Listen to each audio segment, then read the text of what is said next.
الحمد للہ المبتدئ خلقہ بالانعام المتفضل على عباده بالإحسان له الحمد كله في البكور والآصال وفي كل حين وآن أحمده حق حمده لا أحصي ثناء عليه كما هو أثنى على نفسه. ہر قسم کی تعریف اللہ کے لیے ہے جو اپنی مخلوق پر پہل کرتے ہوئے انعام فرماتا ہے اور احسان کے ساتھ اپنے بندوں پر فضل فرماتا ہے. اسی کے لیے ہر قسم کی حمد ہے صبح اور شام اور ہر وقت اور ہر لمحے. میں اس کی ایسی حمد بیان کرتی ہوں کہ جس سے حمد کا حق ادا ہو، اور میں اس تعریف کو شمار کرنے کی طاقت نہیں پاتی. اس کی وہی شان ہے جیسا کہ اس نے خود اپنی تعریف کی ہے. ہم انسان تو اس کی تعریف کرنے سے عاجز ہیں. ہم اس کو پہچاننے کا بھی پورا حق ادا نہیں کرتے تو تعریف کا حق کیسے ادا کر سکتے ہیں؟ تو ہم اللہ سبحانہ تعالیٰ سے دعا کرتے ہیں کہ وہ ہمیں توفیق دے کہ ہم اس کو جانیں، اس کو پہچانیں، اس پر ایسا ایمان لائیں جیسا ایمان لانے کا حق ہے، اور اس کی بات کو اور اس کی ذات کو ایسی اہمیت دیں جیسی اہمیت دینے کا وہ حقدار ہے. میری دعا ہے کہ اللہ سبحانہ تعالیٰ ہماری زندگیوں میں سب سے اہم ہمارے رب کی ذات کو کر دے. ہمارے دلوں میں سب سے زیادہ محبت اسی کی ہو، ہمارے دلوں میں سب سے زیادہ اسی کی ملاقات کا شوق ہو، ہم اس کی رحمتوں کو محسوس کریں، ہم کبھی اس سے مایوس نہ ہوں. اللہ سبحانہ تعالی ہمیں آج کی اس مجلس سے بھرپور فائدہ اٹھانے کی توفیق عطا فرمائے.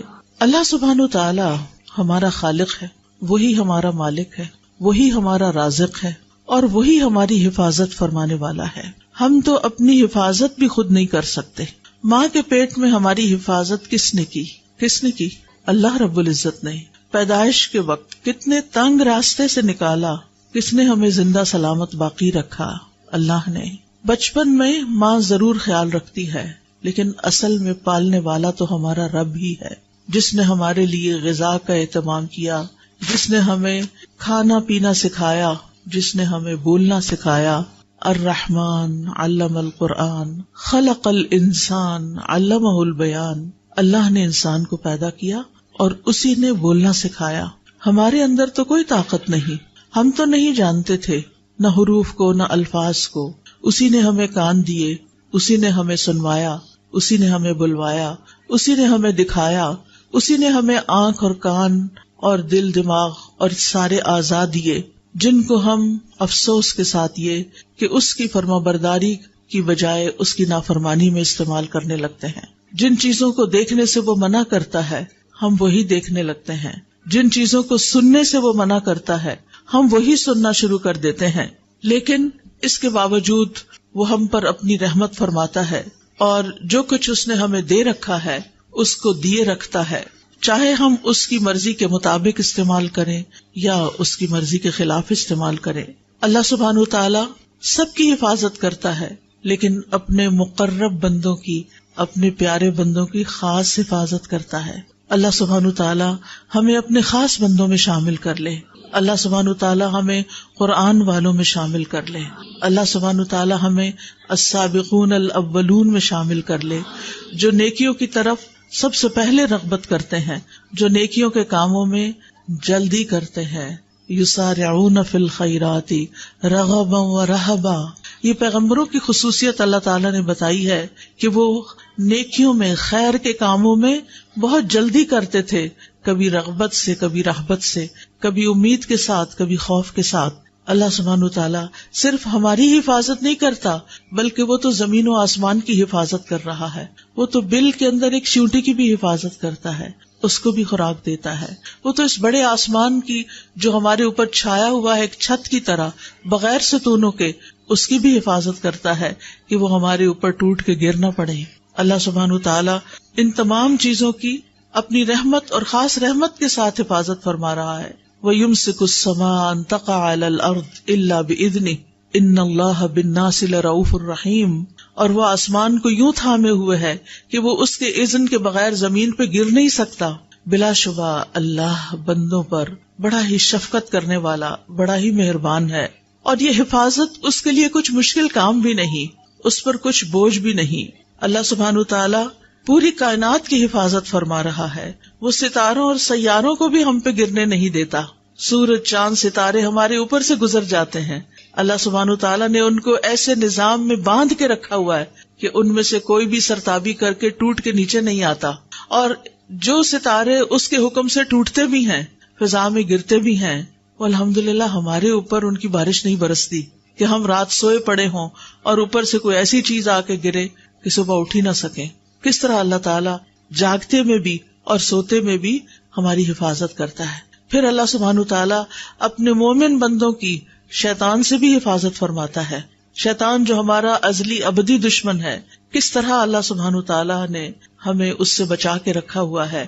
وہ ہمیں اللہ سے دور لے جانا چاہتا ہے اور ہم اللہ کی باتیں سننے کے لیے اس کو چھوڑ کر شوق در شوق ایسی محفلوں میں آ کے بیٹھ جاتے ہیں اور اپنی زندگیوں کو اس کی راہ میں وقف کرتے ہیں، اس کا دین سیکھتے ہیں. یہ اس کی مدد اور اس کی رحمت کے بغیر ہو ہی نہیں سکتا.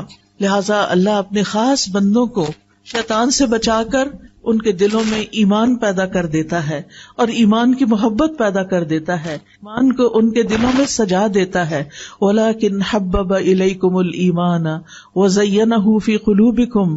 اللہ نے ایمان کو تمہارے دلوں میں محبوب بنا دیا اور اس نے ایمان کو تمہارے دلوں میں سجا دیا. شیطان تو کبھی یہ کام نہ کرنے دیتا. اگر اللہ سبحانہ تعالیٰ کی خاص رحمت نہ ہوتی، پھر اللہ سبحانہ تعالیٰ جہاں ہماری دنیا کی مصلحتوں کی حفاظت کرتا ہے، اللہ سبحانہ تعالیٰ ہمارے دین اور ایمان کی حفاظت بھی فرماتا ہے. گمراہ کرنے والی خواہشات اور گمراہ کرنے والے شبہات اور شکوک سے بھی اور شیطان کے وسوسوں سے بھی ہمیں بچاتا ہے. اللہ سبحانہ تعالیٰ کا خاص شکر ہے کہ اس نے ہماری عقل کی حفاظت کی ہے کہ ہم بات سمجھ پاتے ہیں. اس نے ہمارے صحت کی حفاظت کی ہے کہ ہم اپنے کام چل پھر کے کر سکتے ہیں. اس نے ہماری قوتوں کی حفاظت کی ہے کہ ہم دیکھ سکتے ہیں، سن سکتے ہیں، بول سکتے ہیں، ہم بہت سے کام کر سکتے ہیں، چیزیں اٹھا سکتے ہیں، رکھ سکتے ہیں. اور اس میں آپ دیکھیے کہ خاص طور پر اللہ کے جو خاص بندے ہوتے ہیں جو اپنے اعضاء کو اللہ سبحانہ تعالیٰ کی رضا کے کاموں میں لگاتے ہیں، ان کی کس طرح اللہ تعالیٰ مدد فرماتے ہیں. ابو طیب الطبری کے بارے میں آتا ہے کہ وہ 100 سال کی عمر سے بھی زیادہ آگے بڑھ گئے تھے، لیکن وہ اپنی عقل اور قوت سے فائدہ اٹھا سکتے تھے، یعنی ان کی عقل برقرار تھی. عام طور پر تو یہ ہوتا ہے نا، جو لوگ بوڑھے ہونے لگتے ہیں ان کا حافظہ کمزور ہو جاتا ہے، وہ بھولنے لگتے ہیں اور بعض اوقات وہ بالکل بیکار ہو جاتے ہیں. انہوں نے کشتی سے زمین پہ چھلانگ لگا دی تو اس پر سب نے کہا کہ یہ آپ نے کیا کیا ہے، اس عمر میں چھلانگیں تو نہیں لگاتے. تو انہوں نے کہا یہ وہ اعضاء ہیں جن کی ہم نے بچپن میں اللہ کی نافرمانیوں سے حفاظت کی، تو آج اللہ تعالیٰ نے بڑھاپے میں بھی ہمارے اعضاء کو سلامت رکھا ہوا ہے. تو اگر ہم چاہتے ہیں کہ ہم جتنا بھی جئیں ہماری ان ساری نعمتوں کی حفاظت ہو، تو پھر ہمیں اللہ کی اطاعت میں جینا ہوگا. اللہ سبحانہ و تعالیٰ ہی کا خاص فضل ہے کہ وہ ہمارے مال اور اولاد کی حفاظت فرماتا ہے، اور خاص طور پر نیک بندوں کے. سورۃ کہف آپ پڑھتے ہوں گے ہر جمعے کو، اس میں یہ آیت آتی ہے نا، اما الجدار فکان لغلامین یتیمین فی المدینۃ وکان تحتہ کنز لہما وکان ابوہما صالحا. اور دیوار کی بات یہ ہے، وہ دیوار جیسے خضر علیہ السلام نے وہ گر چکی تھی تو اسے دوبارہ بنا دیا تھا، حالانکہ اس بستی والوں نے انہیں کھانا نہیں دیا تھا، پھر بھی انہوں نے وہ دیوار بنا دی ان کے لیے بغیر کسی قیمت کے. تو اس دیوار کا قصہ یہ تھا کہ وہ 2 یتیم لڑکوں کی تھی جو اس شہر میں رہتے تھے، اور اس دیوار کے نیچے ان کے لیے خزانہ مدفون تھا، اور ان کا باپ ایک نیک آدمی تھا. تو باپ کی نیکی کی وجہ سے اس کے فوت ہونے کے بعد اس کی اولاد کے خزانے کی وراثت کی حفاظت کی جا رہی ہے. لیکن آج ہم دیکھتے ہیں کہ جب مال حرام سے کمایا جاتا ہے اور حرام جگہوں پہ خرچ کیا جاتا ہے اور اولاد کو بھی حلال حرام کی تمیز نہیں سکھائی جاتی، تو پھر آپ نے دیکھا ہوگا، سنا تو ہوگا کہ کس طرح اولاد باپ کے مرنے کے بعد اپنے ہی باپ کی چھوڑی ہوئی وراثت پر لڑ لڑ کے مرتی ہے، اور کیسے کیسے جھگڑتی ہے، اور کیسے کیسے وہ آپس میں پھر ایک دوسرے کے گلے کاٹتے، اور بعض اوقات قتل و غارت تک نوبت آ جاتی ہے. لیکن اگر انسان اپنی زندگی کو اللہ کی اطاعت میں گزارتا ہے تو اس سے نہ صرف یہ کہ زندگی میں فائدہ ہوتا ہے، بلکہ مرنے کے بعد بھی اللہ تعالیٰ غائبانہ طریقے سے اولاد کی بھی حفاظت کرتا ہے اور مال کی بھی حفاظت کرتا ہے، اور اس کام کی بھی حفاظت کرتا ہے جو آپ اپنی زندگی میں کرتے ہیں. اس حفاظت کے لیے آج میں آپ کو ایک دعا سکھاؤں گی اور اس کا مطلب بھی بتاؤں گی، تاکہ ہم اس دعا کو اپنی زندگی میں شامل کریں اور اللہ تعالی ہماری قوتوں کی حفاظت فرمائے، اور پھر یہ حفاظت ہمارے مرنے کے بعد بھی جاری رہے۔ میرے پیچھے کہیے، اللہم متعنی بسمعی وبصری واجعلہما الوارث منی وانصرنی علی من ظلمنی وخذ منہ بثأری۔ اے اللہ، تو مجھے میری سماعت اور میری بصارت سے مستفید ہونے کا موقع عطا فرما، اور ان دونوں کو میرے لیے وارث بنا دے، اور مجھ پر ظلم کرنے والے کے خلاف میری مدد فرما، اور تو اس سے میرا انتقام لے۔ صحابہ کی کثیر تعداد نے اس دعا کو روایت کیا ہے۔ یہ حدیث ابو ہریرہ رضی اللہ عنہ، جابر بن عبداللہ رضی اللہ عنہ، علی بن ابی طالب رضی اللہ عنہ، عائشہ رضی اللہ تعالی عنہ، سعد بن زرارہ رضی اللہ عنہ، انس بن مالک رضی اللہ عنہ اور دوسرے صحابہ نے اس دعا کو روایت کیا ہے کہ رسول اللہ صلی اللہ علیہ وسلم اپنے رب سے یہ دعا کیا کرتے تھے۔ تو صحابہ بھی اس دعا کو پڑھتے تھے اور ہمیں بھی دعا پڑھنی چاہیے۔ دعا کا مطلب کیا ہے؟ اللہم متعنی بسمعی و بصری۔ یہاں لفظ متع استعمال ہوا۔ سم تو کان کو کہتے ہیں، بصر آنکھ کو کہتے ہیں۔ اللہم کا مطلب یا اللہ۔ تو نیا لفظ کیا ہے؟ متع۔ متع، متع یمتع تمتیع، متاع سے ہے۔ متاع کس کو کہتے ہیں؟ فائدے کی چیز، ٹھیک ہے نا؟ تو مطلب ہے اللہ ہمیں اپنی آنکھوں اور اپنی کانوں سے فائدہ اٹھانے کی توفیق دے، ان دونوں سے ہم لطف اندوز ہوں، حرام طریقے سے نہیں، حلال طریقے سے۔ یعنی اے اللہ مجھے ان دونوں سے ایسے فائدہ پہنچا کہ ان کو باقی رکھ، یعنی جب تک میں زندہ ہوں میرے یہ اعضاء کام کرتے رہیں، یعنی میری نظر نہ جائے، میری سننے کی طاقت نہ جائے، یہ دونوں صحت مند ہوں، مفید ہوں، یہاں تک کہ میری عمر پوری ہو جائے اور میں اپنے ان دونوں اعضاء کے ساتھ فائدہ اٹھاتا رہوں۔ آپ دیکھیں، علم حاصل کرنے کے لیے آنکھیں اور کان دونوں ہی ضروری ہیں۔ یہ دونوں دل کے دروازے ہیں۔ ہم آنکھوں سے دیکھتے ہیں، پڑھتے ہیں اور دل میں اتارتے ہیں، یا پھر کانوں سے سنتے ہیں اور دل میں اتارتے ہیں۔ دل میں علم جمع نہیں ہو سکتا جب تک کہ ہم اپنی آنکھوں اور کانوں کو استعمال نہ کریں۔ تو اے اللہ ان دونوں کو میرے لیے سلامت رکھ اور تندرست رکھ، کیونکہ بعض اوقات آنکھیں خراب ہو جاتی ہیں، بعض اوقات کانوں میں درد شروع ہو جاتی ہے، کان بند ہو جاتے ہیں، تو ان کی صحت اور سلامتی کی دعا ہے یہ۔ جسم میں باقی اعضاء بھی بڑے کام کے ہیں، لیکن یہ بہت ہی اہم ہے کہ یہ دونوں صحیح کام کرتے رہیں، ہر طرح کی بیماریوں سے محفوظ رہیں، تاکہ ہم ان کو اللہ کی رضا میں، اللہ کی اطاعت کے کاموں میں استعمال کریں۔ اور پھر وَاجْعَلْهُمَ الْوَارِثَ مِنِّي، کہ اللہ ان دونوں کو میرا وارث بنا دینا۔ وہ کیسے؟ کہ جب تک میری زندگی ہے یہ مجھے فائدہ دیں، اور جب میں فوت بھی ہو جاؤں، تو عام طور پر انسان جب فوت ہوتا ہے تو آپ دیکھیں اپنے پیچھے مال چھوڑ جاتا ہے یا اولاد چھوڑ جاتا ہے، ایسا ہی ہے نا؟ ایک تیسری چیز بھی چھوڑ کے جاتا ہے۔ وہ کون سی چیز ہے؟ علم، علم کی وراثت، ٹھیک ہے نا؟ کیا کیا چھوڑ کے جاتے ہیں ہم؟ مال، اولاد، علم۔ کچھ لوگوں کے پاس مال کوئی نہیں ہوتا، وہ کچھ بھی نہیں چھوڑتے، زندگی میں اتنا نہیں ہوتا کہ اپنی ضرورت پوری کر سکیں۔ کچھ لوگوں کی اولاد ہی نہیں ہوتی، لیکن ایک چیز سب کے پاس ہوتی، اور وہ کیا ہے؟ علم۔ اب بہت سے لوگ مال کمانے کے پیچھے تو دن رات لگے رہتے ہیں، لیکن علم حاصل کرنے کے پیچھے وقت نہیں دیتے۔ ایسا ہی ہے نا؟ وہ کہتے ہیں ہمارے پاس وقت نہیں ہے، حالانکہ وقت ہوتا ہے۔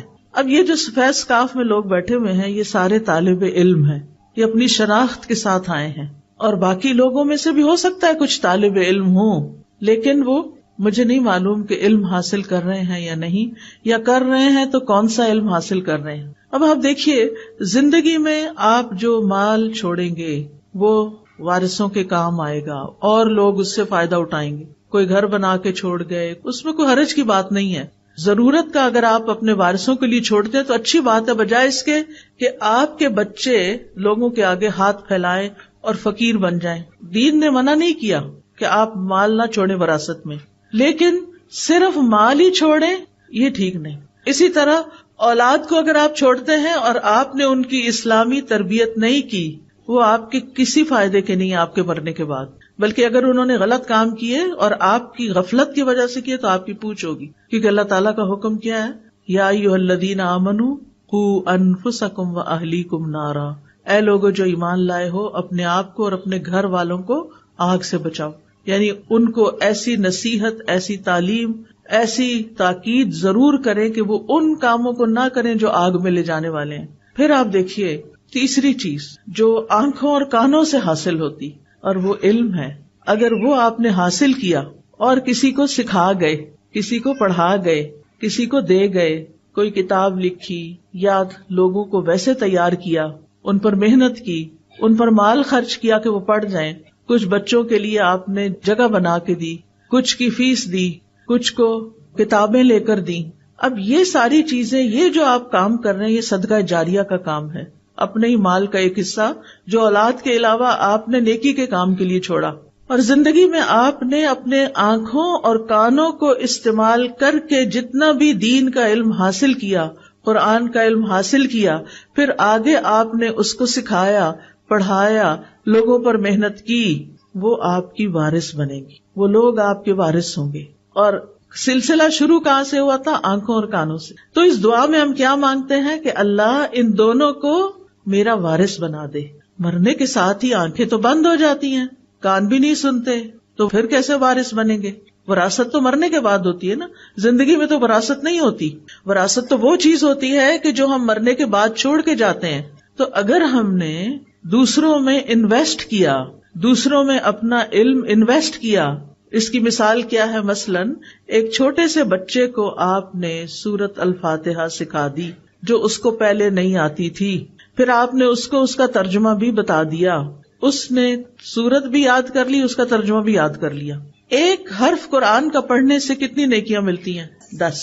اور اگر آپ وہ کسی اور کو سکھا دیتے ہیں تو جتنی دفعہ وہ پڑھتا ہے اس کو بھی 10 مل رہی ہیں، 10 آپ کو بھی مل رہی ہیں. اب یہ بچہ 80 سال کی عمر تک زندہ رہتا ہے اور ہر روز دن میں 5 نمازوں کا پابند ہو گیا، کیونکہ آپ نے اس کو نماز کی پابندی بھی سکھا دی کہ آپ نے 7 سال کی عمر میں اس کو یہ چیزیں سکھائیں، اس نے نماز شروع کر دی، وہ 80 سال تک نماز پڑھتا رہا، سمجھ کے پڑھتا رہا. وہ دن میں کم سے کم بھی اگر فرض پڑھے جائیں تو 17 فرض ہیں، 17 دفعہ اس نے ہر روز سورت فاتحہ پڑھی. ایک دفعہ سورت فاتحہ کے حرف گن کے دیکھیں کتنے سارے ہیں. وہ سارے حرف ان کو 10 سے ملٹی پلائی کریں کہ ایک دفعہ سورت فاتحہ وہ بچہ پڑھتا ہے تو آپ کو کتنی نیکیاں مل جاتی ہیں. اور دن میں 17 دفعہ، اور پھر وہ 80 سال پڑھتا رہا. آپ اپنی قبر میں سوئے ہوئے ہیں، وہ بچہ آپ کے علم کا وارث بنا ہوا ہے، وہ اس کو استعمال کر رہا ہے. آپ نے اس پر احسان کیا تھا، اب وہ احسان واپس آپ کی طرف آ رہا ہے. ان احسنتم احسنتم لانفسکم. آپ دیکھیے ہم سب مسلمان ہیں، ہم سب کو سورۃ فاتحہ تو آتی ہے نا، قل ھو اللہ احد تو آتی ہے نا. آپ دیکھیے کوئی گلی بازار ایسا نہیں مجھے دکھائی دیتا کہ جہاں بچے فارغ پھرتے نظر نہ آئیں. کوئی دکانوں پہ بےچارے غریب بیٹھے ہوئے ہیں، کوئی گلی بازاروں میں پھر رہے ہیں، ان کو کوئی پوچھنے والا نہیں، ان کی ماؤں کے پاس بھی علم نہیں، ان کے لیے کوئی مدرسہ نہیں، ان کے لیے کوئی گھر نہیں، ان کے لیے کوئی استاد نہیں. جبکہ اتنے مسلمانوں کو نماز تو آتی ہے نا. اگر اور کچھ نہیں آپ کر سکتے تو کچھ بچوں کو نماز ہی سکھا دیں اور نماز کا ترجمہ ہی سکھا دیں. کتنی بڑی وراثت چھوڑ کے جائیں گے آپ. اور اگر آپ ان کو ناظرہ قرآن پڑھا دیں اور پھر جب ناظرہ ختم کر لیں تو ساتھ ترجمہ، لفظی ترجمہ سکھا دیں. ضروری نہیں کہ ہر بندہ پورا عالم بنے، وہ پورا تفہیم دین کورس کرے، ہر ایک کے لیے پاسبل نہیں ہوتا. لیکن قرآن کی تلاوت تو سب نے کرنی ہوتی ہے نا روز، اللہ کا کلام ہے. تو اگر آپ خود پڑھا رہے ہیں بہت اچھا، اگر آپ نہیں پڑھا سکتے آپ انتظام کریں جگہ جگہ، جہاں آپ کے رشتہ داروں کے گھر ہیں، جہاں کہیں کہ اپنے گھر کا ایک حصہ، ایک کونا چند بچوں کے لیے مختص کرو. ایک ٹیچر مقرر کرو جس کی آپ ٹریننگ کریں، آپ اس کی تنخواہ دیں، وہ جم کے بچوں کو پڑھائے. وہ بھی آپ کا مال بھی لگ رہا ہے اور آپ کی ہدایت بھی وہاں جاری ہے. یہ بھی آپ کے وارث بن جائیں گے کیونکہ آپ نے انتظام کیا، آپ نے محنت کی، آپ نے ان کو شوق دلایا، آپ نے مال خرچ کر کے ٹیچر مقرر کی، 1-2 گھنٹے کے لیے شام کے وقت میں جو بچے اسکولوں سے آ جاتے ہیں، اپنے بچوں کو بھی بٹھا لیں، گلی محلے ہمسائے کے بچوں کو بھی بلا کے بٹھا لیں، ایک ٹیچر کا انتظام کر دیں. آپ خود سوچئے کہ آپ نے کتنا بڑا نفع کمایا، کیا کچھ پا لیا. اور کرتے کرتے اگر ہم سب جتنے بھی لوگ اس حال میں ہیں، اگر سب یہ کام شروع کر دیں، میرا نہیں خیال کہ ہری پور کا کوئی ایک بچہ بھی جاہل رہ جائے گا. لیکن ہم نہ اپنا وقت دیتے ہیں، نہ اپنا مال لگاتے ہیں، اور نہ ہی اس طرف توجہ کرتے ہیں کہ یہ ہے خزانہ جو ہمیں ساتھ لے کے جانا ہے، یہ ہے وہ نعمت جو قبر میں ہمارے پیچھے ہمارے کام آئے گی. تو وَاجْعَلْهُمَ الْوَارِثَ مِنِّي، اللہ میرے ان دونوں حواس کو مرتے دم تک سلامت رکھنا کہ میں ان سے تیری کتاب پڑھتی رہوں، پڑھاتی رہوں. پھر اسی طرح وَانصُرْنِي عَلَىٰ مَن يَظْلِمُنِي، اور اے اللہ تو میری مدد فرما اس کے مقابلے میں جو مجھ پہ ناحق زیادتی کرے. کیونکہ بعض اوقات لوگ جن کے پاس تھوڑی سی بھی طاقت ہوتی ہے ہمیں کمزور سمجھ کر ہمارے اوپر ظلم کرتے ہیں. یہ مختلف طرح کے ظلم ہو سکتے ہیں. مختلف طرح کے کیا ظلم ہو سکتے ہیں کہ بعض لوگ آپ کو ایموشنلی بلیک میل کرتے ہیں اور آپ پہ ظلم کرتے ہیں، بعض آپ کا مال چھین لیتے ہیں، بعض آپ کی وراثت کا حصہ چھین لیتے ہیں، بعض لوگ آپ کے اوپر ناحق الزام لگاتے ہیں. آپ نے کوئی غلط کام کیا نہیں ہوتا اور وہ کیا کرتے ہیں، وہ آپ کے اوپر جھوٹے الزام لگا دیتے ہیں اور ہم کچھ بھی کر نہیں پاتے. ہم مظلوم، یا اللہ، پھر کس کو پکارتے ہیں؟ اللہ کو پکارتے ہیں، یا اللہ تو ہی ہے ہمارا، تو ہماری مدد فرما اور اس ظلم کے مقابلے میں تو میرا ساتھ دے.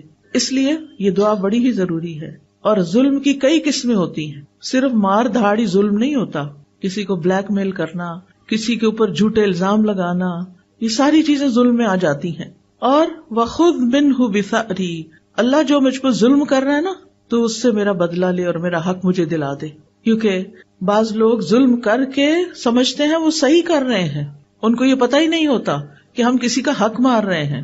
تو وہ اللہ سبحانہ تعالیٰ سے آپ دعا کریں کہ وہ آپ کو آپ کا حق دلائے، اور اللہ سبحانہ تعالیٰ دلا سکتا ہے. اور پھر آپ دیکھیے کہ بعض اوقات یہ بھی ہوتا ہے کہ صرف لوگ ظالم نہیں ہوتے، ہم بھی ظالم بن جاتے ہیں. کسی ایک نے ہمارے خلاف کوئی بات کی ہوتی ہے، ہم ان کے پورے خاندان کو رگیت دیتے ہیں. اب وہ ظالم تو ہے لیکن جو مظلوم تھا وہ ظالم بن چکا اور دوسروں کے اوپر الزام تراشی کر رہا ہے، سب کو بیچ میں رگید رہا ہے، فلاں بھی ہے، فلاں بھی، فلاں بھی. اور بعض اوقات ہم سوچے سمجھے بغیر ایسی باتیں کر رہے ہوتے ہیں. تو اس میں ہمیں ضرور خیال رکھنا چاہیے کہ یا اللہ سارے لوگ نہیں، جس نے مجھ پہ جو اصل کلپریٹ ہے بس میں صرف اسی کے خلاف تیری مدد چاہتی ہوں، مجھے دوسرے لوگوں سے کوئی شکایت نہیں. کیونکہ بعض اوقات کسی کا بیٹا ہو سکتا ہے، کسی کا باپ ہو سکتا ہے، تو اگر بیٹا ظالم ہے تو باپ کا تو قصور نہیں، وہ تو روکتا ہے لیکن وہ ظلم سے باز نہیں آتا. کسی کی بیوی ہو سکتی. اب مثال کے طور پر آپ دیکھیں، ہمیں ہر طرح کے ظلم سے بچنے کی کوشش کرنی چاہیے. بعض اوقات کچھ مائیں اپنے بچوں پہ ظلم کر رہی ہوتی ہیں، بلا وجہ مار کے، بلا وجہ چیخ چلا کے، اور ہم سمجھتے ہیں یہ ہمارے بچے ہیں نا، ہم جو چاہیں کریں. نہیں، ہم جو چاہیں نہیں کر سکتے، اس کا بھی حساب لیا جائے گا. حدیث میں آتا ہے فَالْمَرْأَةُ رَاعِيَةٌ فِي بَيْتِ زَوْجِهَا وَمَسْئُولَةٌ عَنْهَا، عورت اپنے شوہر کے گھر میں نگران ہے اور اس سے اس کے بارے میں سوال کیا جائے گا، اس سے پوچھا جائے گا کہ اس نے یہ کام اپنی ذمہ داری کیسے ادا کی. تو اس لیے ہمیں اپنے بچوں کے ساتھ بھی ظلم نہیں کرنا.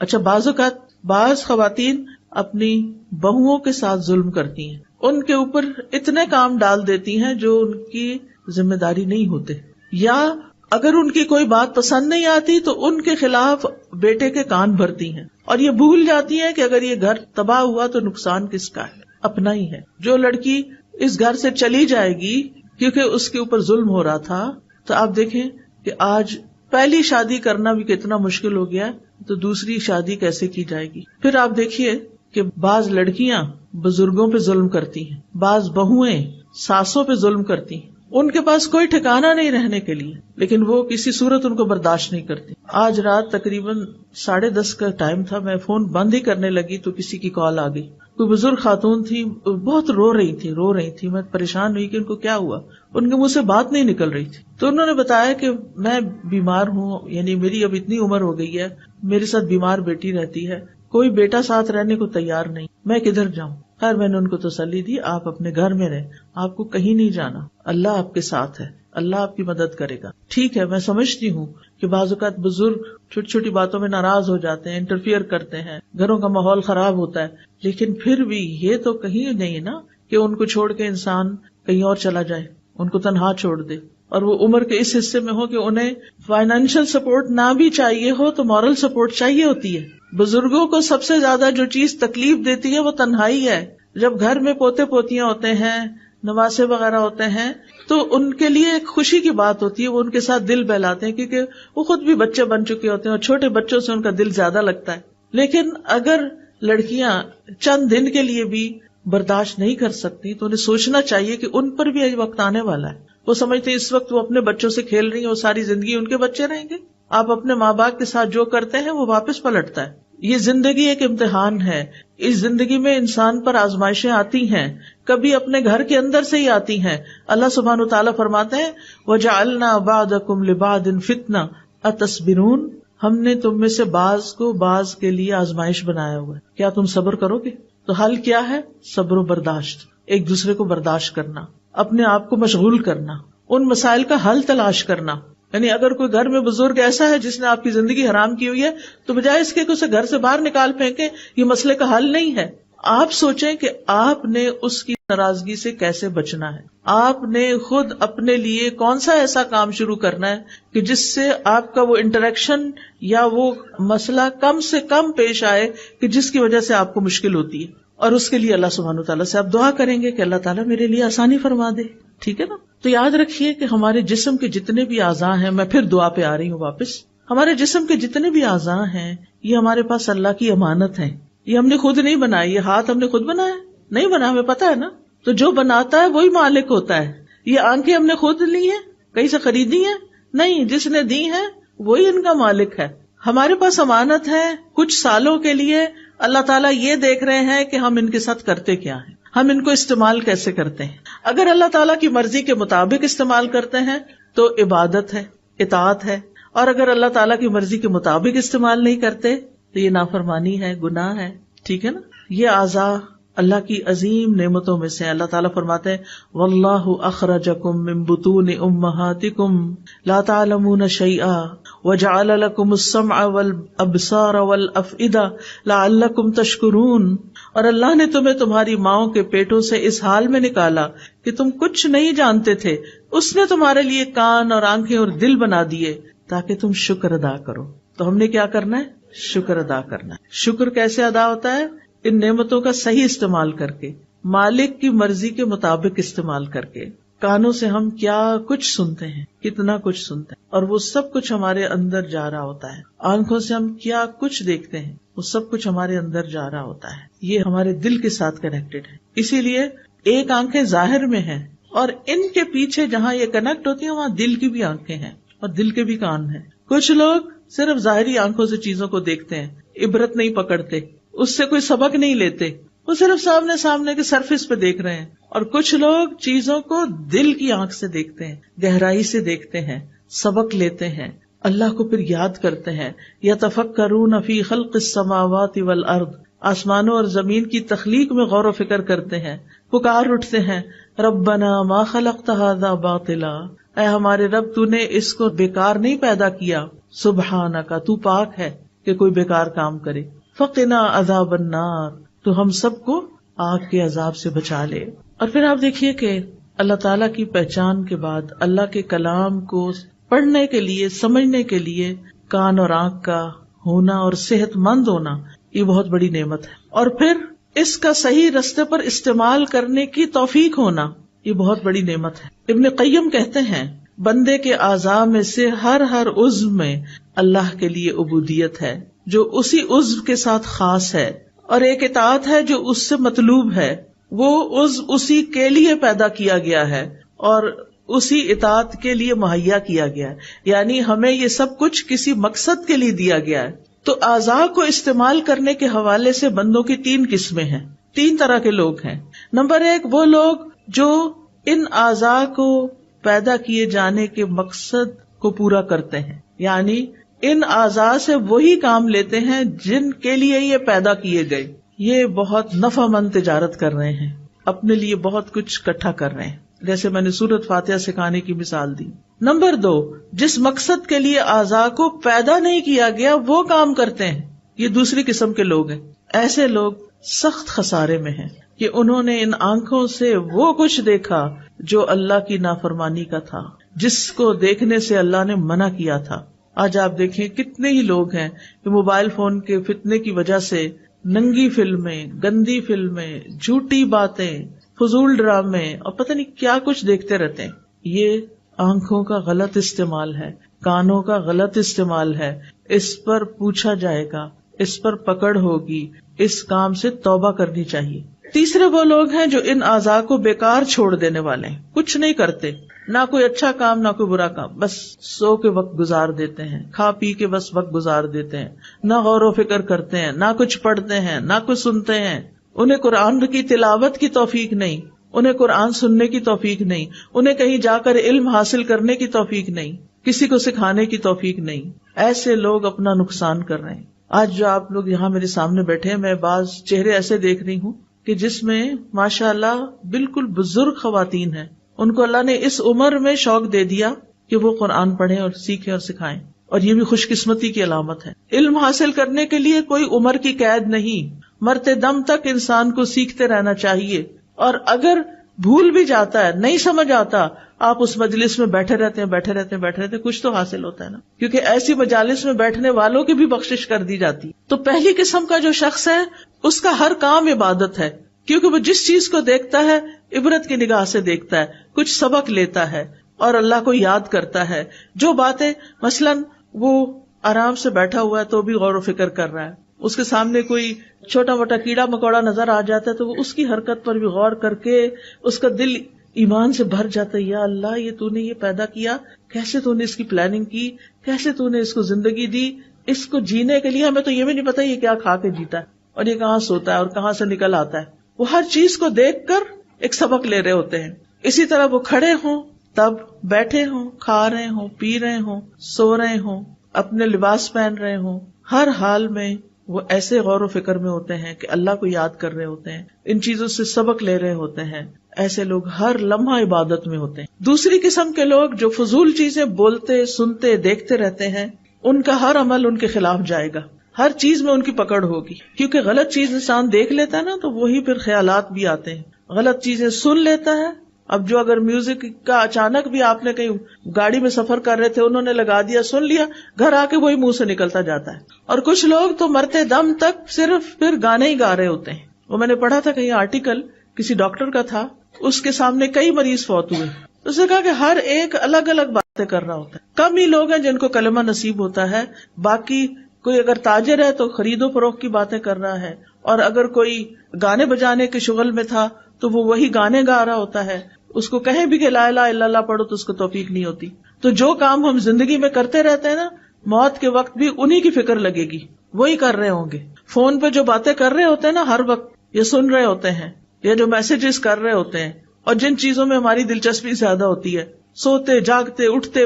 کچھ لوگ تو رات کو بھی فون آف نہیں کرتے، رات کو بھی اٹھ کے دیکھتے رہتے ہیں کیا میسج آیا ہے. نتیجہ کیا ہوگا کہ جب زندگی کی آخر ہوگی نا، کچھ لوگ تو بیماری میں بھی میوزک سن رہے ہوتے ہیں. بزرگ لوگ ہیں زندگی کے آخری حصے میں آ گئے، صبح سویرے اٹھ کے ٹی وی لگا لیتے ہیں اور بیٹھ جاتے ہیں. ناشتہ بھی ٹی وی کے آگے ہو رہا ہے، کھانا بھی ٹی وی کے آگے، فضول چیزیں دیکھے جا رہے ہیں. اپنی زندگی ضائع کریں، بند کریں، ان چیزوں کو بند کریں، اللہ کی طرف رجوع کریں، توبہ کریں، ذکر کریں، کچھ علم حاصل کریں، کوئی اچھی باتیں سنیں، کوئی اچھی باتیں کسی کو سکھائیں. ہر وقت ٹی وی کے آگے نہیں بیٹھے رہیں. یہ چیزیں فتنہ بن گئی ہیں ہمارے لیے، اور ایسے لوگوں کا پھر ہر عمل ان کے خلاف قیامت کے دن حجت بنے گا. تیسری قسم کا شخص جو ہے غفلت میں پڑا ہوا ہے، اگر غفلت سے باز آ جائے تو انشاءاللہ اسے فائدہ ہی فائدہ ہے، اور اگر غفلت میں مر گیا تو حساب سخت ہے. اللہ تعالیٰ کے نزدیک وہ شخص انتہائی مبغوض ہے جو بیکار زندگی بسر کرتا ہو، نہ وہ دنیا کے کاموں میں لگا ہوا ہے اور نہ آخرت کے لیے کوشش کرتا ہے. ایسے لوگ اللہ تعالیٰ کو سخت ناپسند ہیں. ایسے لوگ دوسروں پر بوجھ ہیں. اب دیکھیں کئی مائیں کتنی پریشان ہوتی ہیں کہ بچے نہ اسکول جاتے ہیں، نہ پڑھتے ہیں، نہ کوئی کاروبار کرتے ہیں، نہ شادی کرتے ہیں، نہ کسی اور کام میں ہیں، بیکار ہی بیکار. ان کے لیے دعا بھی کرنی چاہیے، اور اللہ ایسے لوگ پیدا کرے کہ جو ایسے بچوں کو کوئی راہ دکھائے. لیکن جو شخص اللہ کی اطاعت میں اپنے اعضاء استعمال کرتا ہے، تو نبی صلی اللہ علیہ وسلم نے فرمایا، یہ حدیث قدسی ہے، نبی صلی اللہ علیہ وسلم روایت کرتے ہیں اللہ تعالیٰ سے، اللہ تعالیٰ فرماتے ہیں میرا بندہ جن جن عبادتوں کے ذریعے سے میرا قرب حاصل کرتا ہے ان میں سے کوئی عبادت مجھے اتنی پسند نہیں جتنی وہ عبادت پسند ہے جو میں نے اس پہ فرض کی ہے. سب سے زیادہ ثواب کس عبادت کو کرنے کا؟ جو فرض ہے، جیسے فرض نماز ہے، فرض روزہ ہے، فرض زکوٰۃ کی ادائیگی ہے. کچھ لوگ سارا سال صدقہ کرتے رہتے ہیں، زکوٰۃ نہیں دیتے. یہ صدقات تو بہت کم پڑیں گے زکوٰۃ کے مقابلے میں. تو فرض ادا کرنا اللہ تعالیٰ کے نزدیک سب سے زیادہ پسند ہے. پھر فرمایا میرا بندہ نوافل کے ذریعے مجھ سے اتنا قریب ہو جاتا ہے کہ میں اس سے محبت کرنے لگ جاتا ہوں. اللہ تعالیٰ ایسے بندوں سے محبت کرتے ہیں. جب میں اس سے محبت کرنے لگ جاتا ہوں تو میں اس کا کان بن جاتا ہوں جس سے وہ سنتا ہے، اس کی آنکھ بن جاتا ہوں جس سے وہ دیکھتا ہے، اس کا ہاتھ بن جاتا ہوں جس سے وہ پکڑتا ہے، اس کا پاؤں بن جاتا ہوں جس سے وہ چلتا ہے. اگر وہ مجھ سے مانگے تو میں اسے دیتا ہوں، اگر وہ مجھ سے پناہ کا طلبگار ہو تو میں اس کو پناہ دیتا ہوں. اور میں کسی چیز میں تردد نہیں کرتا جس کو میں کرنے والا ہوتا ہوں جو مجھے مومن کی جان نکالنے کے وقت ہوتی ہے. وہ مومن موت کو بوجہ تکلیف پسند نہیں کرتا، اور مجھے بھی اسے تکلیف دینا اچھا نہیں لگتا. اب کیا مطلب ہے کان بن جاتا ہوں، آنکھ بن جاتا ہوں؟ مطلب یہ ہے کہ وہ اپنے کانوں آنکھوں سے بس وہی کام لیتا ہے جو اللہ کو پسند ہوتے ہیں. وہ اپنے سارے اعضاء کو اللہ کی اطاعت میں لگا دیتا ہے، یہ اللہ کی توفیق اس کو مل جاتی، اس کے لیے آسانی ہو جاتی ہے. اور جو ان سے کام نہ لے، اللہ سبحانہ وتعالیٰ فرماتے ان شر الدواب عند اللہ الصم البکم الذین لا یعقلون، بے شک جانداروں میں سب سے برے اللہ کے نزدیک وہ بہرے گنگے لوگ ہیں جو عقل سے کام نہیں لیتے، یعنی اپنے ان اعضاء کو استعمال نہیں کرتے. ایسے لوگ اندھیروں میں ہیں، گمراہ ہیں، غافل ہیں. اب ہمیں کرنا کیا چاہیے؟ سب سے پہلے تو یہ کہ ان کانوں سے اللہ کے احکامات سننے چاہیے. اللہ تعالیٰ کیا فرما رہے ہیں؟ اللہ تعالیٰ فرماتے ہیں واتقوا اللہ واسمعوا، اللہ سے ڈرو اور سنو. سنو اللہ تعالیٰ کیا فرما رہا ہے. واسمعوا واطیعوا، سنو اور اطاعت کرو. تو سماعت علم کے حصول کا سب سے پہلا سبب ہے. سننے سے، یعنی بچہ جب ابھی پڑھنے کے قابل نہیں ہوتا سن سن کے سیکھ لیتا ہے. اور بعض بچوں کی مائیں ماشاءاللہ پریگنینسی میں بھی قرآن سنتی ہیں، اور جب بچے کو دودھ پلاتی ہیں تو قرآن سنتی رہتی ہیں، جب کوئی کام کرتی ہیں تو قرآن سنتی رہتی ہیں. ایسے بچے چھوٹی چھوٹی عمر میں جب بولنے کے قابل ہوتے ہیں ان کے منہ سے قرآن جاری ہو رہا ہوتا ہے. آیتوں کی آیتیں، دعاؤں کی دعائیں یاد کر چکے ہوتے ہیں کیونکہ ماں سنتی تھی. وہ ماں کے پیٹ میں بھی سن رہے تھے، وہ پیدا ہو کے بھی سن رہے تھے، وہ بولنے تک سنتے رہے. سن سن کے انہوں نے بہت کچھ سیکھ لیا. ساری زندگی کے لیے ان کے اندر وہ چیزیں جمع ہو گئی. اور کچھ مائیں کیا سنتی ہیں پریگنینسی میں، اور کیا دیکھتی ہیں پریگنینسی میں. اور بچہ چھوٹا ہوتا ہے تو گھر میں کیا دیکھ رہا ہوتا ہے، اور اس کے ہاتھ میں موبائل پکڑا دیتی، کارٹون لگا دیتی. وہ کارٹون دیکھ دیکھ کے بڑے ہو رہے ہیں. وہ پھر آپ کی اطاعت کہاں سے کریں گے؟ وہ اللہ کے بندے کہاں سے بنیں گے؟ سفیان ابن عیینہ کہتے ہیں علم کی ابتدا غور سے سننے سے ہوتی ہے، پھر خاموش ہو کر سننا، پھر اس کو یاد کرنا، پھر اس پر عمل کرنا، پھر اس کو آگے پہنچانا. کیونکہ جب تک سنیں گے نہیں اس وقت تک سیکھیں گے نہیں، اور اگر سیکھیں گے نہیں تو ہدایت کہاں سے ملے گی. اور یہ بھی یاد رکھیے اللہ جس میں خیر دیکھتا ہے اس کو سنوا دیتا ہے، اور پھر جو سنتے نہیں یا سنی انسنی کر دیتے ہیں تو پھر وہ اپنے آپ پر خود ظلم کرتے ہیں. دوسرے یہ کہ کچھ لوگ ایسی چیزیں سنتے ہیں جو حرام ہیں، لغو ہیں، موسیقی ہے جیسے، اور لہو و لعب کی چیزیں ہیں، یا پھر غیبت، جھوٹ، چغلی، فضول باتیں، لغو باتیں. تو یہ اللہ کی نافرمانی کے کام ہیں. تیسرے ایسے ہیں جنہوں نے وہ باتیں سنی جو کام کی تھی، اور کبھی ایسی بھی سن لی کہ جو لغو تھی. جو ہی وہ لغو سنتے ہیں تو وہاں سے اعراض برتتے ہیں. وَإِذَا سَمِعُوا اللَّغْوَ أَعْرَضُوا عَنْهُ، یہ عباد الرحمان کی صفات ہیں کہ بیہودہ باتیں انہیں پسند نہیں، فضول باتوں میں ان کا دل نہیں لگتا، اور اس میں وہ اپنا وقت ضائع نہیں کرتے. ہم سب کو بھی سوچنا چاہیے کچھ بھی بولنے سے پہلے، منہ کھولنے سے پہلے اس بات کی کتنی ضرورت ہے کرنے کی، اور اگر نہیں تو فالتو میں باتیں نہیں کرتے جانا چاہیے. کچھ لوگ تو کسی وقت چپ بیٹھتے ہی نہیں، نہ وہ غور و فکر کرتے ہیں، نہ وہ ذکر کرتے ہیں، وہ صرف باتیں باتیں باتیں. بہت زیادہ بولنا بھی ایک آفت ہے. بولیں اس وقت جب آپ کے بولنے کی کوئی قیمت ہو، ہر وقت نہیں باتیں کریں. پھر آپ دیکھیے کچھ چیزوں کو سننا عبادت ہے، جیسے قرآن کی تلاوت سننا، کوئی علم کی چیز سننا، کوئی اچھا لیکچر سننا. نبی صلی اللہ علیہ وسلم بعض اوقات صحابہ کو کہتے تھے کہ وہ قرآن کی تلاوت کریں اور آپ سنیں، اور آپ سنتے تھے، آپ کو سننا پسند تھا. ان کا طریقہ یہ ہوتا تھا کہ وہ کسی جماعت میں بیٹھتے تو حلقہ بنا لیتے، ایک پڑھتا اور باقی سب سنتے، پھر دوسرا پڑھتا سنتے. اس طرح دور ہوتا ہے. مثلاً آپ نے تجوید بھی سیکھ لی، قرآن پڑھ لیا، سب کچھ، آپ حلقہ ایک بنا کے اپنا اپنا سب پڑھ سکتے ہیں. اگر ایک ٹیچر بیچ میں ہو تو وہ کریکشن بھی کر سکتی ہے. عبداللہ بن مسعود کہتے ہیں مجھ سے نبی صلی اللہ علیہ وسلم نے فرمایا مجھے قرآن پڑھ کر سناؤ. میں نے کہا آپ کو میں پڑھ کے سناؤں؟ وہ تو آپ پہ نازل ہوا ہے.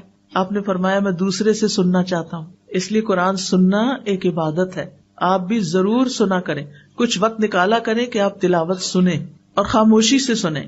وَإِذَا قُرِئَ الْقُرْآنُ فَاسْتَمِعُوا لَهُ وَأَنصِتُوا لَعَلَّكُمْ تُرْحَمُونَ. جب قرآن پڑھا جائے تو اسے کان لگا کے سنو اور چپ رہو تاکہ تم پہ رحم کیا جائے. تو قرآن سننے سے اللہ کی رحمت آتی ہے. پھر کانوں سے وہ چیزیں نہ سنیں جو حرام ہیں، جیسے غیبت، چغلی. اگر کوئی کر رہا ہو تو اس کو روکیں. یعنی غیبت کرنے والا تو مجرم ہے ہی، سن کے ہاں میں ہاں ملانے والا بھی برابر کا شریک ہے. اس لیے اگر کوئی کر رہا ہو تو دلچسپی نہ لیں اور ادھر ادھر بات کو ختم کرنے کی کوشش کریں. پھر اسی طرح اگر کوئی دین کا مذاق اڑا رہا ہو اس مجلس سے اٹھ جائیں، وہاں نہ بیٹھیں. پھر اسی طرح تجسس نہ کریں، کان لگا کے دوسروں کی باتیں نہ سنیں. کانوں کے زنا سے بھی بچیں، اور کانوں کا زنا فحش باتیں سننا ہے. فحش گفتگو کرنے سے بچیں تاکہ آپ بولیں اور آپ کے کان سنیں، یہ بھی غلط ہے. پھر اسی طرح لغو باتیں نہ سنیں، جھوٹ نہ سنیں. اسی طرح آنکھوں کا صحیح استعمال کریں، کائنات میں غور و فکر کریں، عبرت حاصل کریں، اچھی کتابیں پڑھیں، قرآن کی تفاسیر پڑھیں، احادیث پڑھیں. ابن تیمیہ کہتے ہیں اللہ سبحانہ وتعالیٰ نے اپنی کتاب میں آنکھوں کو جھکا کر رکھنے کا حکم دیا ہے. اس کی 2 اقسام ہیں. پہلی، پردے کے لائق مقام کو دیکھنے سے نظر جھکانا، یعنی عورتوں کو نہیں دیکھنا چاہیے. دوسری، شہوت کے مقام کو دیکھنے سے نظر جھکانا، یعنی کسی کی شرمگاہ کو نہیں دیکھنا چاہیے. آنکھ کا بھی حساب ہوگا کہ کہاں کہاں کیا دیکھتے رہے. لہٰذا ایسی تصویریں بھی نہ دیکھیں کہ جو ننگی ہوں، جس میں دوسروں کی عورت نظر آ رہی ہو. حرام چیزوں کی طرف نہ دیکھیں، فحش ویڈیو، فحش تصاویر. پھر اسی طرح غیر محرم مردوں کو نہ دیکھیں. کوئی ضرورت کی بات ہو تو کر لیں، ورنہ خواہ نہ دیکھتے چلے جائیں. اپنی نگاہیں جھکا کے رکھیں. اور اسی طرح مرد بھی، کیونکہ دونوں کے لیے اللہ تعالیٰ نے الگ الگ حکم دیا، عورتوں کو بھی دیا، مردوں کو بھی دیا. آنکھ کی حفاظت کرنے والے کے لیے جنت کا وعدہ بھی ہے، اور جو شخص حرام سے اپنی آنکھیں بچا کے رکھتا ہے اللہ اس کی عبادت میں لذت پیدا کر دیتا ہے. آنکھوں کو اللہ کے راستے میں جگائیں بھی. بہت زیادہ سوتے نہ رہیں. کچھ لوگ رات کو بھی سوتے پھر دن کو اٹھتے پھر دوبارہ دن کو بھی سوتے ہیں. اپنی نیند کو کم کریں. پھر اللہ کے ڈر سے روئیں بھی. قرآن کو دیکھ کر پڑھیں چاہے آپ کو حفظ ہو. نبی صلی اللہ علیہ وسلم نے فرمایا جو آدمی چاہتا ہے کہ اسے اللہ اور اس کے رسول سے محبت ہو اسے قرآن مجید کی تلاوت مصحف دیکھ کے کرنی چاہیے. بعض اوقات ہم موبائل پہ ہی پڑھ لیتے ہیں سفر وغیرہ میں، لیکن افضل یہی ہے کہ ہم قرآن مجید سے ہی پڑھیں، اس کو دیکھ کے پڑھیں. پھر اسی طرح غور و فکر کرتے ہوئے اپنے کام پہ نظر رکھیں، ادھر ادھر نہ دیکھیں وہ کیا کر رہا ہے وہ کیا کر رہا ہے. بعض لوگ لیکچر میں آتے ہیں، ذرا سا کوئی اٹھا ہلا جلا سب سننا چھوڑ کے دیکھنا چھوڑ کے ادھر دیکھنا شروع ہو جاتے ہیں اور پیچھے پیچھے ان کے چلتے جاتے ہیں. کیا حاصل، کیا کمایا آپ نے؟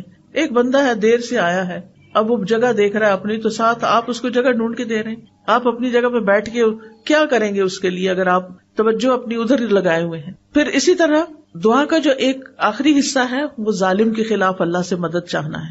انسان کی زندگی میں کچھ بھی مشکلات آئیں سب سے پہلے اللہ پہ توکل کریں. میرا یہ مسئلہ اللہ حل کرے گا، اللہ پر بھروسہ کریں.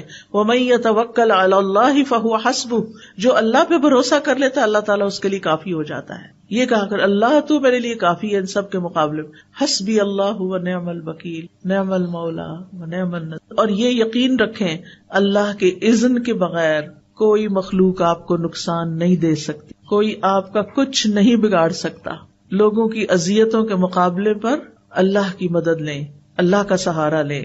مخلوق کے شر سے صرف اللہ ہی بچا سکتا ہے. یعقوب علیہ السلام اور ان کے محبوب لاڈلے بیٹے یوسف علیہ السلام کے درمیان ایک عرصے تک جدائی ہو گئی تھی، مشکل آئی تھی، آزمائش آئی تھی، لیکن انہوں نے کیا کہا تھا؟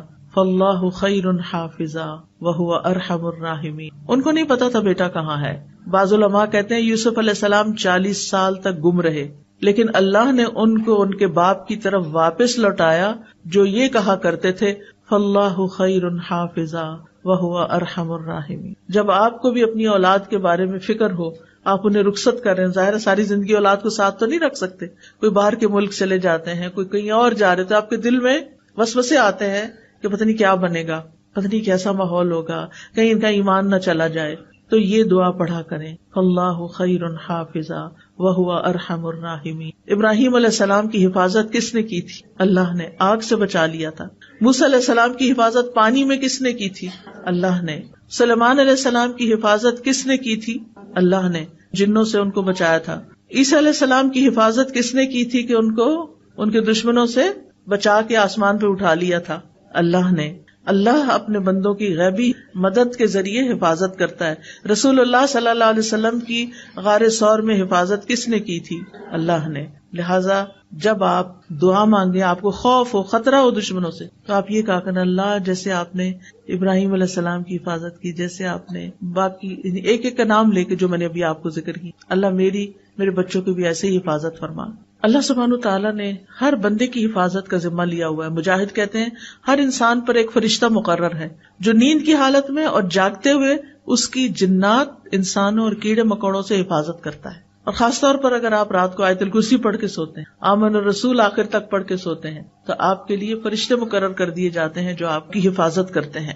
کعب احبار کہتے ہیں اگر اللہ تعالیٰ تم پر فرشتے مقرر نہ کرتا جو تمہارے کھانے، تمہارے پینے، تمہارے پردے کی چیزوں میں تمہارا دفاع نہ کرتے تو جن تمہیں اچک کے لے جاتے، لیکن یہ اللہ ہی حفاظت کرتا ہے اور فرشتوں کے ذریعے کرتا ہے۔ تو اب دعا کر لیتے ہیں، اللہ سبحانہ وتعالی ہماری حفاظت فرمائے۔ سبحان اللہ والحمد للہ ولا الہ الا اللہ واللہ اکبر ولا حول ولا قوة الا باللہ العلی العظیم۔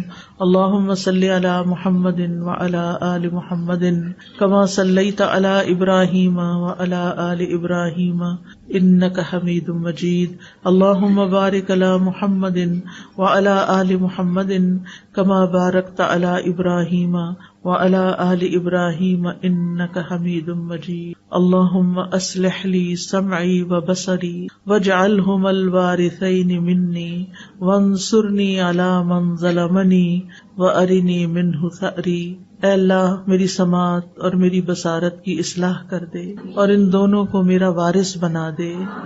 جو مجھ پہ ظلم کرے اس کے خلاف میری مدد فرما اور مجھے اس سے انتقام لے کر دکھا۔ اللہم اقسم لنا من خشیتک ما تحول به بیننا وبین معصیتک ومن طاعتک ما تبلغنا به جنتک ومن الیقین ما تهون به علینا مصیبات الدنیا ومتعنا باسماعنا وابصارنا وقوتنا ما احییتنا واجعلہ الوارث منا واجعل ثأرنا علی من ظلمنا وانصرنا علی من عادانا ولا تجعل مصیبتنا فی دیننا ولا تجعل الدنیا اکبر ہمنا ولا مبلغ علمنا ولا تسلط علینا من لا یرحمنا۔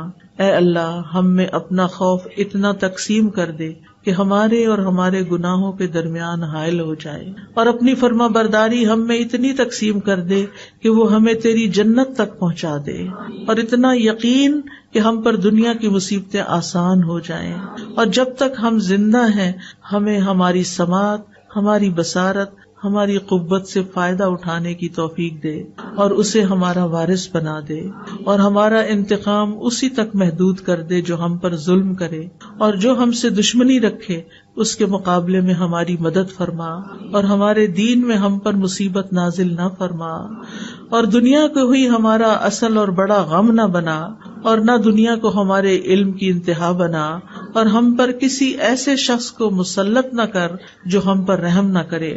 اللہم اجعل فی قلبی نورا وفی لسانی نورا واجعل فی سمعی نورا واجعل فی بصری نورا واجعل من خلفی نورا ومن امامی نورا واجعل من فوقی نورا ومن تحتی نورا اللہم اعطنی نورا۔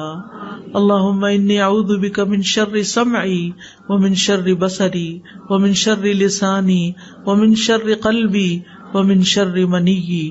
اے اللہ میں تیری پناہ چاہتا ہوں اپنے کان کی برائی سے، اپنی آنکھ کی برائی سے، اپنی زبان کی برائی سے، اپنے دل کی برائی سے، اور اپنے مادہ منویہ کی برائی سے۔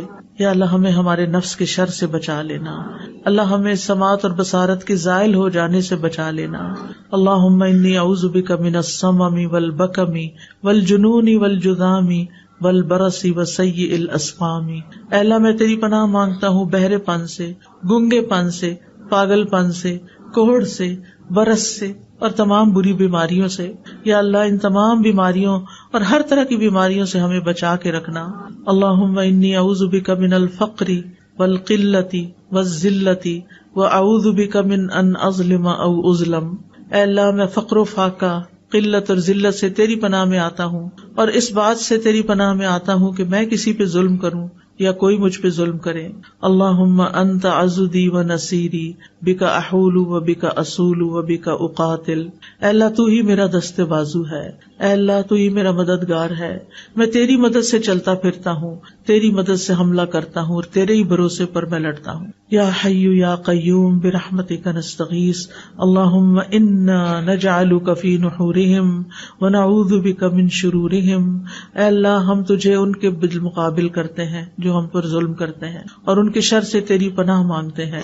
رب اعنی ولا تعن علی وانصرنی ولا تنصر علی وامکر لی ولا تمکر علی واہدنی ویسر ہدای الی وانصرنی علی من بغی علی. اللہم اجعلنی لک شکارا لک ذکارا لک رہابا لک مطواعا الیک مخبتا اواہا منیبا. رب تقبل توبتی واغسل حوبتی واجب دعوتی وثبت حجتی واہد قلبی وسدد لسانی واسلل سخیمۃ قلبی. یا رب العالمین یا ارحم الراحمین. جتنی بہنیں آئی ہیں یا اللہ ان سب کا آنا بیٹھنا سیکھنا قبول فرما. ہم سب کو ان باتوں پر عمل کی توفیق عطا فرما. یا اللہ جو دعائیں ہم نے کی ہیں ان کو قبول فرما. یا اللہ جو بیمار ہیں انہیں صحت عطا فرما، جو دکھی لوگ ہیں ان کے دکھ دور فرما، جن کے دلوں میں کوئی خاص دعائیں ہیں یا اللہ ان کی دعائیں پوری فرما. یا رب العالمین ہمارے والدین پر اپنی رحمت نازل فرما. اللہ ہم سب کی اولاد کو ہدایت عطا فرما، ان سب کو ہمارے لیے صدقہ جاریہ بنا. اللہ ہمیں اپنا مال، اپنا وقت، اپنی جان ایسے کاموں میں خرچ کرنے کی توفیق دے جن سے تو راضی ہو جائے. یا اللہ تو ہماری ساری مشکلات آسان کر دے. اللہ ساری مشکلات آسان فرما دے.